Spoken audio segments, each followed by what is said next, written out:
दोस्तों UP board के students बहुत परेशान थे, बहुत कन्फ्यूज़न चल रहा था कि क्या होगा एग्ज़ाम का। डॉक्टर दिनेश शर्मा हमारे उप मुख्यमंत्री जी ने घोषणा कर दी है। रात ही मैंने वीडियो अपलोड कर दिया था, उन्होंने क्या क्या बोला पूरा मैंने आपको लाइव वीडियो दिखाया था।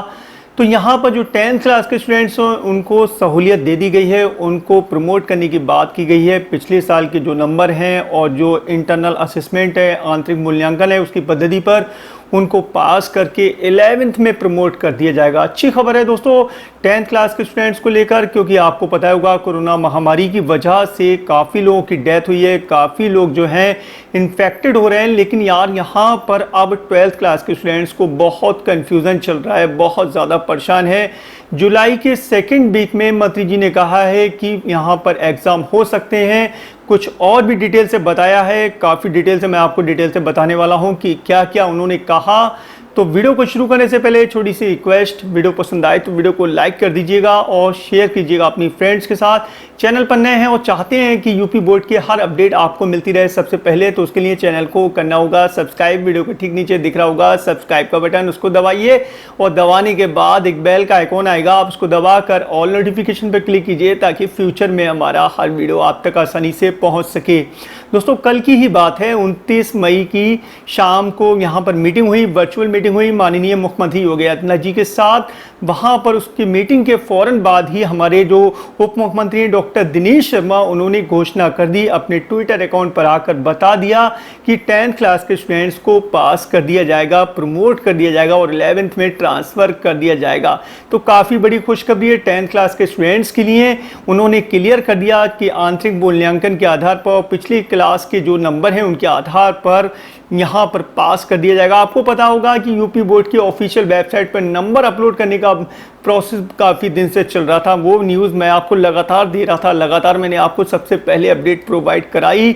लेकिन अब जो है कन्फ्यूज़न बढ़ रहा है 12th क्लास के स्टूडेंट्स को लेकर। कन्फ्यूज़न तो उन्होंने क्लियर कर दिया, लेकिन यार एक बात यह है कि एक 10th क्लास के स्टूडेंट हैं, एक 12th क्लास के स्टूडेंट्स हैं, लगभग 2 से 3 साल का अंतर है।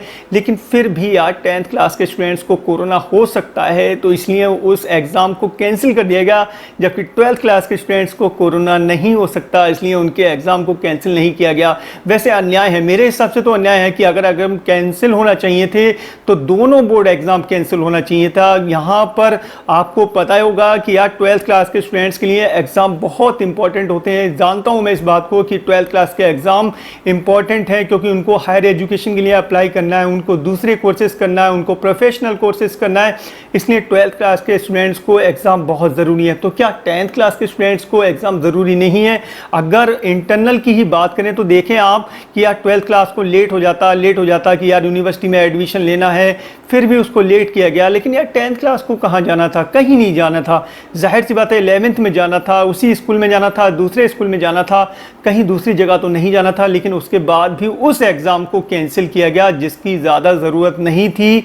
लेकिन 12th क्लास के स्टूडेंट्स को यहाँ पर सहूलियत नहीं दी गई। अब आप लोग मत सोचिएगा कि मैं 10th स्कूल क्लास वाले स्टूडेंट्स के लिए कुछ गलत बोल रहा हूँ, गलत नहीं बोल रहा हूँ। आप लोग कंपेयर करके खुद देखिए, क्या 10th क्लास के स्टूडेंट्स जो हैं वो बहुत नाजुक हैं, क्या उनको कोरोना हो सकता है? जबकि 12th क्लास के स्टूडेंट जो हैं लोहे के बने हुए हैं, इनको कोरोना नहीं हो सकता, ये कोरोना प्रूफ है, इनको कोरोना हो नहीं सकता। क्या ये आप ही लोग बस सोचिए ज़रा, इस चीज़ को अपने ऊपर रखकर सोचिए। अगर आप 10th क्लास के स्टूडेंट हैं, 12th क्लास पे बैठ के सोचिए आपको कैसा लगेगा जब 10th क्लास के एग्ज़ाम कैंसिल हो जाएंगे। ज़्यादातर पूरे इंडिया के जितने भी बोर्ड हैं, मैं देख रहा हूँ कि ज़्यादातर बोर्ड ने 10th क्लास के स्टूडेंट्स को कैंसिल करके एग्ज़ाम को आगे प्रमोट कर दिया। लेकिन 12th क्लास के स्टूडेंट्स को कोई बोलने को तैयार नहीं है आगे क्या होगा क्या नहीं होगा। तो यार यहाँ पर इन्होंने सहूलियत तो दे दी है। वैसे सहूलियत ये है कि आपका जो अब तक एग्ज़ाम 3 घंटे का होता था, आपको 3 घंटे लगातार एग्ज़ाम देना पड़ता था, पेपर देना पड़ता था, तब आपका एग्ज़ाम कंप्लीट हो पाता था। लेकिन अब यहाँ पर माननीय उप मुख्यमंत्री डॉक्टर दिनेश शर्मा ने क्लियर कर दिया है कि आपका जो एग्ज़ाम है वो केवल 1.5 घंटे का होगा। 1.5 घंटे में आपको पेपर देना है और क्लियर कर दिया है कि उसमें 10 क्वेश्चन होंगे, यानी कि 10 सवाल दिए जाएंगे करने के लिए। उस 10 में से आपको केवल 3 सवाल करना है। तो यार पेपर तो सरल है, कोई दिक्कत नहीं है, 1.5 घंटा बैठना है आपको। लेकिन यूपी बोर्ड के जो सेंटर होते हैं वहाँ पर सोशल डिस्टेंसिंग का पालन करना या फिर कोरोना प्रोटोकॉल का पालन करना मेरे हिसाब से तो नामुमकिन है। आप लोगों को क्या लगता है, क्या इस तरह से कोरोना प्रोटोकॉल का पालन हो पाएगा? इतने सारे स्टूडेंट्स एक साथ स्कूल में इकट्ठे होंगे, क्या सोशल डिस्टेंसिंग का पालन हो पाएगा? क्या इससे कोरोना नहीं फैलेगा? वैसे कोरोना की जो स्पीड है सेकेंड लेयर, वो मेरे हिसाब से तो पीक जा चुका है, क्योंकि अब जो डिक्रीज होना शुरू हो गया है, ग्राफ जो है वो डिक्रीज होना शुरू हो गया है, ग्राफ काफ़ी नीचे आ रहा है। तो उसको देखते हुए यार एग्ज़ाम कराए जा सकते थे 10th क्लास के, या फिर 12th क्लास के भी कैंसिल करने थे। तो यार यहाँ पर 12th क्लास के स्टूडेंट्स की तरफ से मैं बोलूँगा कि यार कम से कम सरकार को सोचना चाहिए, इनका भी एग्ज़ाम के बारे में कुछ सोचे, क्योंकि यार इनकी भी जान है, जान है तो जहान है, अगर जान ही नहीं रहेगी तो जहान का क्या करना। तो यहाँ पर आप लोग कमेंट बॉक्स में आके अपनी राय दीजिएगा, आपकी इस मामले पर क्या राय है? क्या मैं जो बोल रहा हूँ वो सही बोल रहा हूँ, या फिर इसमें कुछ गलती है, आपके हिसाब से कुछ अलग होना चाहिए था और आज बोर्ड ने जो किया या जो सरकार ने किया वो कुछ गलत किया? आपकी इस मामले पर जो भी राय हो नीचे कमेंट बॉक्स में आके ज़रूर लिखिएगा, क्योंकि मुझे आपके एक एक कमेंट का इंतज़ार रहता है। आपका एक एक कमेंट मैं पढ़ता हूँ, जिससे कि आगे मुझे पता चलता है कि आप लोगों के दिमाग में क्या चल रहा है। ट्विटर पर हम लोग मांग करेंगे कि 12th क्लास का एग्ज़ाम का जो एग्ज़ाम है वो कैंसिल हो, तो ट्विटर पर पहुंचिए, हमारे साथ ट्विटर पर जुड़िए। ट्विटर अकाउंट का लिंक आपको नीचे डिस्क्रिप्शन में मिलेगा, वहां पर जाइए और ट्विटर के ज़रिए मांग कीजिए, क्योंकि ट्विटर ही एक ऐसा माध्यम है जो आपको न्याय दिला सकता है। आपको लगता है कि एग्ज़ाम कैंसिल होना चाहिए तो नीचे कमेंट बॉक्स में आके लिखिए UP board 12th class exam cancel, और ये हैशटैग इस्तेमाल कीजिए अपने ट्विटर पर। और माननीय योगी आदित्यनाथ जी, माननीय उप मुख्यमंत्री हमारे जो हैं डॉक्टर दिनेश शर्मा, उनको ट्वीट कीजिए, हो सकता है कि आपकी बात को मान लिया जाए। वैसे जो 12th क्लास के एग्ज़ाम पर जो फैसला होने वाला है वो 1 जून को होने वाला है। 1 जून को हमारी केंद्रीय शिक्षा मंत्री डॉक्टर रमेश पोखरियाल निशंक जो हैं बड़ी मीटिंग करने वाले हैं। उसमें 10th क्लास के अलावा जो 12th क्लास के हमारे स्टूडेंट्स हैं, 10th क्लास तो पास हो चुका है, 12th क्लास के जो स्टूडेंट्स हैं उनके ऊपर कोई बड़ा फैसला आ सकता है। वैसे एग्ज़ाम तो होना क्लियर है, क्योंकि ज़्यादातर राज्य यही चाह रहे हैं कि 12th क्लास के एग्ज़ाम होना चाहिए। वैसे मेरे हिसाब से भी होना चाहिए, लेकिन यार सभी के होना चाहिए था। ऐसा नहीं है कि किसी के लिए कोरोना है, किसी के लिए कोरोना नहीं है। अपनी मर्जी से हम कह दें कि यार इसको कोरोना नहीं होगा, इसको कोरोना होगा, तो ये कहना गलत होगा।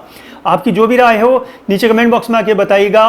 वीडियो पसंद आया हो तो वीडियो को ज़्यादा से ज़्यादा लाइक कीजिए, शेयर कीजिए अपने दोस्तों के साथ। चैनल पर नए हैं और चाहते हैं कि यूपी बोर्ड की हर अपडेट, हर न्यूज़ आप तक मिलती रहे सबसे पहले, तो उसके लिए चैनल को करना होगा सब्सक्राइब। वीडियो के ठीक नीचे दिख रहा होगा सब्सक्राइब का बटन, उसको दबाइए। दबाने के बाद एक बेल का आइकॉन आएगा, आप उसको दबाकर ऑल नोटिफिकेशन पर क्लिक कीजिए, ताकि फ्यूचर में हमारा हर वीडियो आप तक आसानी से पहुंच सके। और दोस्तों हमारे फेसबुक पेज भी है, फेसबुक पेज पर आप हमारे पहुंच सकते हैं, उसका लिंक आपको नीचे डिस्क्रिप्शन में मिलेगा। ट्विटर अकाउंट का भी लिंक आपको नीचे डिस्क्रिप्शन में मिलेगा। पहुंचिए हमारे साथ अच्छे से जुड़िए, ताकि हम आपके हक के लिए आवाज़ उठा सकें। अपना ख्याल रखिए, परिवार का ख्याल रखिए, फिर मुलाकात होगी। Thank you.